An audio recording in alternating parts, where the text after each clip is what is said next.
Hello, everyone. This is Bobby Kieser, and you are listening to the Son of Man, Urantia. Today's episode is Chapter 3, The Later Childhood of Jesus.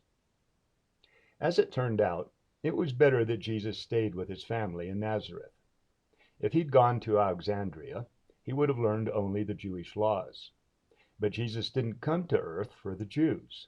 He came for all of humanity. Our ideas of God have become confused. This was one reason Jesus chose earth for his mission. In the process of becoming perfect with God, he could also show God as being truth, beauty, and goodness. By staying in Nazareth, Jesus became more worldly in his views and became better prepared to give the world his message. Jesus' ninth year, AD 3. Life was good. Jesus was doing well in school and enjoying his weeks off. He'd travel around with his dad or visit one of his uncles. Jesus was still asking a lot of hard questions and butting up against the strict rules forced on his people. Back then, the Jewish kids weren't allowed to draw pictures or model things out of clay. Their religious leaders didn't want anyone falling in love with something material and worshiping it instead of God. But Jesus liked drawing and modeling clay, so his mom and dad had been lax with him at home and allowed him to break the rules when no one else was around. And of course, at school, Jesus argued with the Chazan about these kinds of rules. Then one day Jesus got caught. Another kid saw him drawing on the floor, and he went and told the Chazan. It was obvious that Jesus had been drawing a picture of his teacher with a piece of charcoal. This was a serious offense. Jesus had broken the rules, and this time something had to be done about it.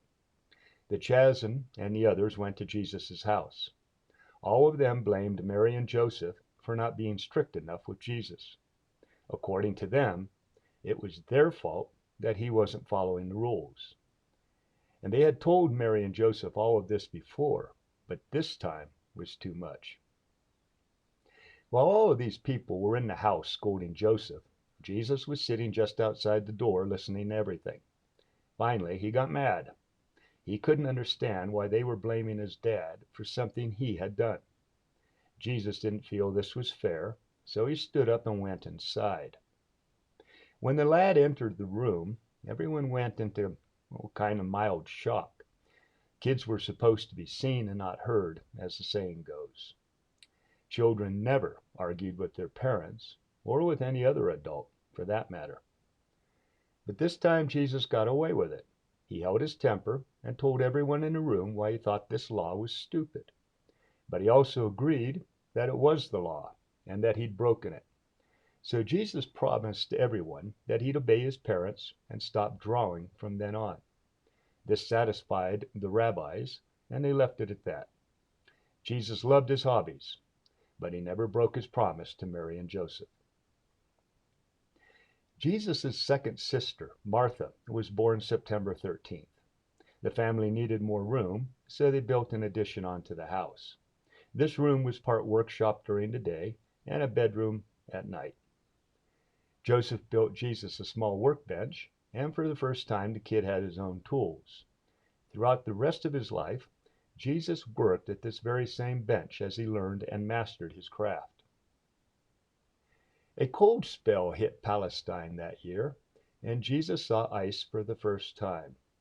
The idea that water could be frozen solid or boiled into steam sent his young mind a-running. How can these things happen? Yet the young Jesus, pondering how the world works, was actually the very creator of our universe. Jesus had grown up into a stout, strong boy. When the season arrived in May, he learned to harvest grain. His thought adjuster had been working on his mind the whole time, and Jesus was slowly realizing he had a special mission in life. On July 5th, while taking a walk in the country with his dad, Jesus told Joseph about these thoughts, and then the next day he told his mom, Mary, the same things. But Mary and Joseph both kept quiet. Neither of them told Jesus what they knew about him or who they thought he was. Jesus got along well with most of the other kids, but it was also getting hard for him to talk to them. He also hung out with the adults more than the other kids did. His questions were still causing problems, and Jesus insisted on more than miracles for an answer. Still, he kept his promise to follow the rules, and he always spoke to others with respect. When work was slow in Joseph's shop, he'd take Jesus on short trips to the other towns around Nazareth. The 10th year, AD 4. This year, Jesus entered the advanced school or class at school. By now, the whole town was in an uproar over his questions. Jesus wanted answers, and Mary and Joseph were concerned. But they knew who their son was, or at least they knew he had a special mission on earth, so they wouldn't tell him to stop. And the Chazen at school, well, he found it all kind of funny. As for Jesus' buddies at school, they didn't see anything odd about his questions. But they did wonder why Jesus was always unwilling to physically fight for his rights. He was one of the biggest and strongest kids in the class, but he'd never hit back if somebody was messing with him. But Jesus didn't have to worry too much about getting hurt. His best friend was Jacob, the stonemason's son. Jacob was a year older than Jesus, and he made it his job to protect him more than once. Jesus continued to spend part of his free time fishing with his uncle on the Sea of Galilee. After the years, he became an expert fisherman, and later in life he almost chose fishing for his trade. He was doing his duties well as the oldest son in the family, and he was well liked by most of his neighbors. Jesus was a born leader and teacher, and those traits came out when he'd play with the other kids. And his father was starting to teach him how to manage money, to make an income, and in many different ways that people do so. The 11th year, AD 5. This was the last year Jesus really got to be a kid. On Wednesday, June 24th, Mary had Jude, her 7th child. This time, there were problems giving birth, and Joseph had to stay home from work to care for his wife. Jesus did errands for his dad, helped take care of his mom, and made sure his younger brothers and sisters were okay. He got hit with the duties and all the seriousness that comes with being an adult a year or two sooner than was normal. Throughout all of this, the Chazen continued to teach Jesus the scriptures one night a week. In May, Joseph took Jesus with him on a business trip to a big city named Scythopolis. Way back in Palestinian history, Scythopolis had been a Jewish city named Beth Shean, but now it was the biggest Greek city in the land. The people living there were Gentiles. The Jews considered them to be unclean and heathens who worshipped false gods. Joseph was a devout Jew. For him, the people in Scythopolis really were heathens. He thought everything they did and all of the gods they worshipped were an insult to both the Jews and to God. As a Jew, Joseph was forbidden to have anything to do with them or their ways of life. But then as now, money causes most people to make exceptions to even the strictest rules.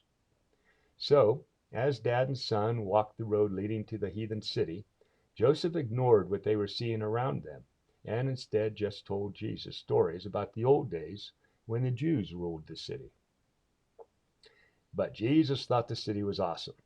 It was clean, and it had real roads and big, beautiful buildings. There were bright white marble temples and open-air theaters. It was the most modern city Jesus had seen in his young life, and was complete with clean water, sewers, trash collectors, and many other public works like we have today. Jesus and his dad had arrived in Scythopolis right when the games were starting. These competitions were the Olympics of those times. There were many different types of athletic events, and of course, a lot of athletes were running around wearing few clothes. The people were partying, having a good time, and enjoying themselves. To the Jews, all of these things were wrong and ungodly. So, for Joseph, everything they were seeing was forbidden. A proper Jew would never say anything good about any of it, or heathens, or their lifestyle. Jesus, though, wouldn't let up. He wanted to see the games and finally convinced Joseph to go. When they got there, Jesus was amazed. He loved the games, and in his mind, he started making plans to start something similar back home in Nazareth. Jesus thought it'd be great for him and his friends if they could also start exercising and playing sports. When Joseph heard this, he flipped out. He told Jesus that what he'd seen was wrong, and there was nothing good about the heathens or the games. But Jesus wasn't convinced, and he kept arguing with his dad.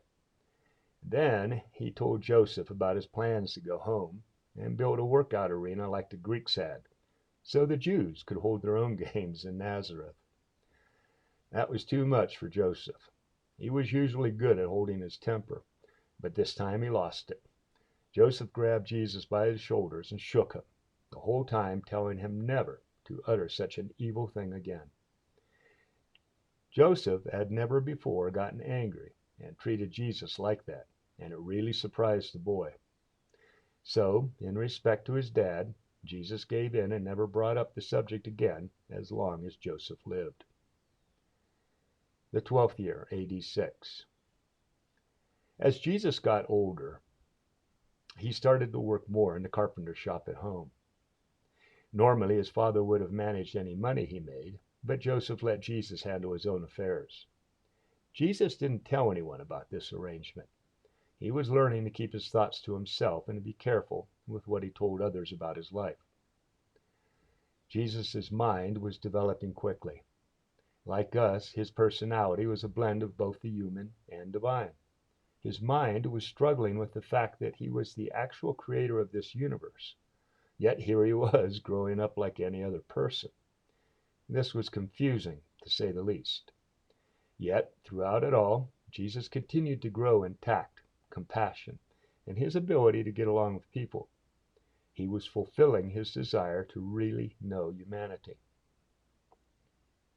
Mary and Joseph were also seeing changes as Jesus got older. They both deserve the highest respect for the effort they put into raising this dual Son of God and Son of Man. It wasn't always smooth sailing. Of the two, Joseph had a clearer idea of Jesus' spiritual mission. As time went by, Mary seemed to become more confused by it all. But neither did either of them ever dream that their little boy, Joshua, was the actual creator of the universe. By this age, Jesus was already hard to fool or take advantage of, and he could spot a hypocrite a mile away.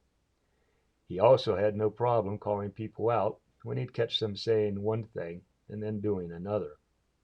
For example, the Jews used to nail a small piece of parchment, type of paper, to the doorframe of the house. Then, every time they'd come in or go out of the house, they had to touch the paper with their finger, then kiss that finger, and finally say a prayer to God, asking him to protect them. But Jesus thought this was hypocritical. If kids couldn't draw pictures or make things with clay because they might worship them before God, why were the adults doing the same thing by worshiping their little piece of paper? Jesus won the argument, and Joseph took down the parchment. Remember, this was Nazareth, the most liberal town in all of Palestine. Because the rabbis in Nazareth were less strict, Jesus was able to push the Jewish boundaries a bit more than normal. This little bit of freedom to think and act was important. Jesus had to balance everything in his mind between his sense of what was right for God and what was right for his parents. Somehow, he had to obey both, and sometimes they weren't exactly the same. But every day he was improving. His 13th year, AD 7. Jesus entered puberty when he was 13 years old. Just like all other kids, he started morphing into a young adult. His voice deepened, his hormones changed, and his body started to mature. On January 9th, Jesus' brother, Amos, was born. Jesus was now sure of who he was. He knew that he'd come to earth to teach humanity the truth about God his Father. And he was going to do this by showing us God through the way he, Jesus, lived his life on earth. So, Here we have a young man who everyone else in town thinks is normal, but in reality, he's the creator of our universe. And as all of this is becoming clearer in his mind, Jesus starts to plan his future mission. On March 20th, Jesus graduated from school. This was a big occasion, and Jesus was now considered an adult fully learned in Jewish laws and traditions. Jesus had done well in school, and his chaplain kept trying to get him to go to Jerusalem to keep studying there. But Jesus was sure that wasn't what he was going to do. As it turns out, the boy didn't have to choose. Tragedy soon struck the family. Fate took a different turn, and life's plans had to change. The journey to Jerusalem. Now that Jesus was an adult, he could go to the Passover feast in Jerusalem. Jews traveled from all around the world to be part of this festival. On Monday, April 4th, Joseph, Mary, and Jesus joined about 100 other people from Nazareth, and they all set out for Jerusalem. The Passover was at the end of that week on Saturday, April 9th. It was an easy walk through the Jordan Valley. During the day, the group enjoyed being in the wilds. They marveled at the scenery and retold all of the ancient stories about Palestine. At night, they'd find a spring to camp by so they had water. As the group got closer to Jerusalem, they started seeing more people from other parts of the world. Everyone was excited to be attending the Passover, and Jesus was eager to finally see Jerusalem, the holy city, and its temple dedicated to God his Father. Before getting to Jerusalem, the group stopped for a break in a small town called Bethany. Joseph, Mary, and Jesus met a man named Simon who had 3 kids around Jesus' age. The children's names were Mary, Martha, and Lazarus, and the 2 families soon became best friends. The group then made it to the Mount of Olives, and for the first of many times, Jesus stood on that ridge looking down on Jerusalem. He saw the Jewish temple and the many palaces built to impress people and show off someone's importance. This moment was the greatest human type of thrill that Jesus had ever had. Soon, though, he would stand on that same very spot and looking down on Jerusalem, cry for his people. By Thursday evening, the family made it to Jerusalem and stayed at a relative's house until the Passover on Saturday. Joseph took Jesus sightseeing and showed him the university where he wanted him to keep going to school. But Jesus wasn't interested in any of it. He'd already done away with that idea. The Passover feast is another bloody religious ceremony. It's based on killing or sacrificing hundreds or thousands of animals. This was how someone was supposed to please God. All of this offended Jesus. So, of course, he asked Joseph a lot of questions about why God wanted people to kill innocent animals to please him. Joseph was put on the spot, and the only thing he could tell Jesus was that it was the right thing to do because the Jewish law said so. It was obvious that Jesus didn't buy his answer. That Friday night before the Passover, Jesus was sad for his people. He loved them, and he felt sorry for them. What they were doing was obscene. Jesus knew that God would never want people to slaughter animals for him. It was a backward practice, and it was not worshiping God. That night as Jesus slept, an angel visited him in his dreams. Jesus was told it was time to be about his Father's will. And all of Nebadon watched in suspense as this greatest of miracles unfolded. Okay, everybody, that's it for Son of Man, Urantia, Chapter 3, The Later Childhood of Jesus. Next week's episode of The Son of Man, Urantia, is Chapter 4, titled Jesus at Jerusalem. Take care, my friends, and have a fantastic week out there.